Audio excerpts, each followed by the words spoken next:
so much of ministry it really is about washing feet like Jesus did.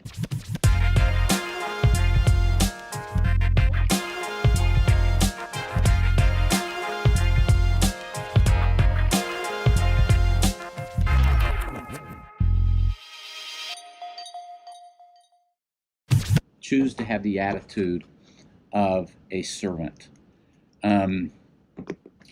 I'm telling you, if we could just get this down. Now, Jesus did this. He said, I didn't come to be served, but to serve, right? And then ultimately he said to give his life a ransom for many. So Jesus modeled this.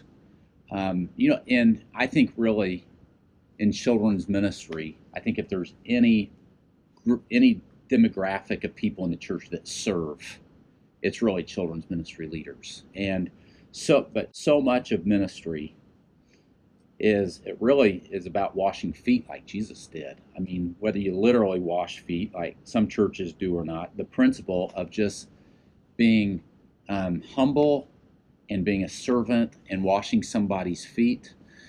And I think so often when we get in a sticky spot with our pastor, it can be because I have my ideas, my pastor has his ideas, and we can butt heads, we can disagree. But I've got to really view myself, and I want to encourage each of you to view yourself as really you and I are assistants to our pastor first and foremost. And yes, God has called us to a ministry. He's given us responsibilities. You could say he's given you a church of your own. He's given you your congregation or your sheep, your people. But at the end of the day, we serve our pastor first and foremost. And so a lot of times, if I just can keep the attitude that, I am a servant and I am here to serve the Lord, yes, but God has placed my pastor in my life and I'm here to serve him, that gets things started on the right path.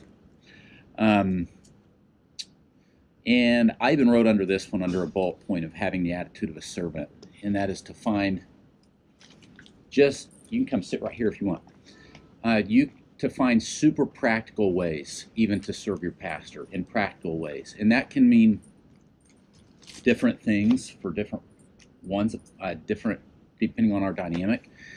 I think back of times where I knew my pastor had a funeral and I would pull into the parking lot and see that his car was dirty, and I knew what he would do is he would leave for the funeral early to go get his car washed. But I would say, why don't give me your keys and I'll go wash your car for you. I'm not telling you that story to make you think that I always did that kind of stuff and scored exactly right. But that was one thing that I would try to do, like occasionally on funeral days, make sure his car was clean. Now, you could look at that or doing those practical things as brown nosing or trying to kiss up, but it's really just treating people like you want to be treated yourself and finding practical ways.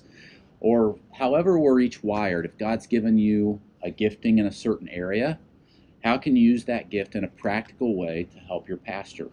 Maybe your pastor is not real tech savvy, but you are. Or maybe you've learned how to do something that your pastor doesn't know how to do, and so you offer to help just in a super, super practical way.